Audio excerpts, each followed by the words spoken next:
Hundreds of bills came before the House and Senate this week, which was the first deadline week for bills to pass from their House of origin. I spoke with Shawn Ashley of eCapitol about this hectic week at the Capitol. Shawn, it was a big news week, white smoke at the Vatican and bill deadlines at the Oklahoma legislature. That's exactly right. In fact, I think there are probably some members who would like to build a fire and throw some bills in there to get rid of them. But yes, this was deadline week, and we saw a lot of activity, and a number of bills passed, and yet some others failed. House and Senate both passed tax-cutting bills. That's exactly right. This was expected because of the supermajorities that Republicans hold in both chambers. The House bills are rather straightforward. There were a couple of them there. One reduces the top rate to 5%, the other to 4.99% to get under that 5% level. Over in the Senate, their bill also reduces the top rate to 5%, but it also includes some offsets, some tinkering with the tax credits, deductions, and exemptions to help offset some of the revenue loss that would result from that tax reduction. Speaker Shannon's bill regarding food stamps has advanced. Right. This is one of several bills we've seen this year that tinkers with aspects of the various welfare and benefit programs in the state. In this case, in order to receive food stamps, an individual would have to participate in at least 20 hours of work per week. They wouldn't be able exactly to be unemployed except in very specific circumstances. Now, the 20 hours per week mirrors what used to be in federal law that was adopted back in 1996 in the Federal Welfare Reform Act. Originally, Speaker Shannon had proposed 35 hours per week, but that was reduced. There are always some interesting agriculture-related bills in the legislature. This year, it's horse slaughter.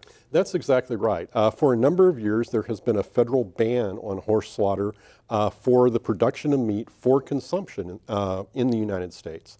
That ban expired in 2011, although there is federal legislation currently pending which could reinstitute that ban. As a result of the previous ban's expiration, there are two bills making it through the legislature that would authorize horse slaughter in the state of Oklahoma. The idea being that that meat would be processed for export to other countries. It's been a very controversial issue. We've heard from a number of groups opposed to it.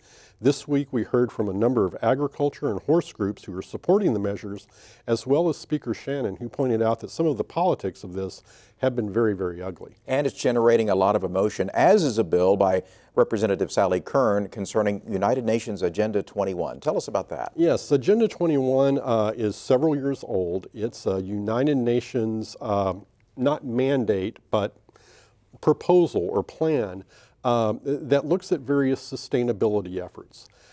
This has raised concern not only in the state of Oklahoma, but across the country for that matter. Alabama considered a piece of legislation similar to Representative Kern's last year, I believe. And what this does is prevent the state of Oklahoma and any of its political subdivisions from being directly or indirectly involved in efforts related to Agenda 21.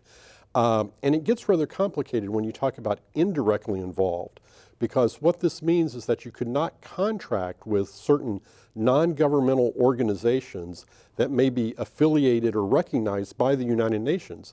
And there are a number of organizations in the state of Oklahoma that provide various assistance programs or work with local governments to help people in their communities who are certified by the United Nations, who would no longer be able to work with those local governments if this bill is approved.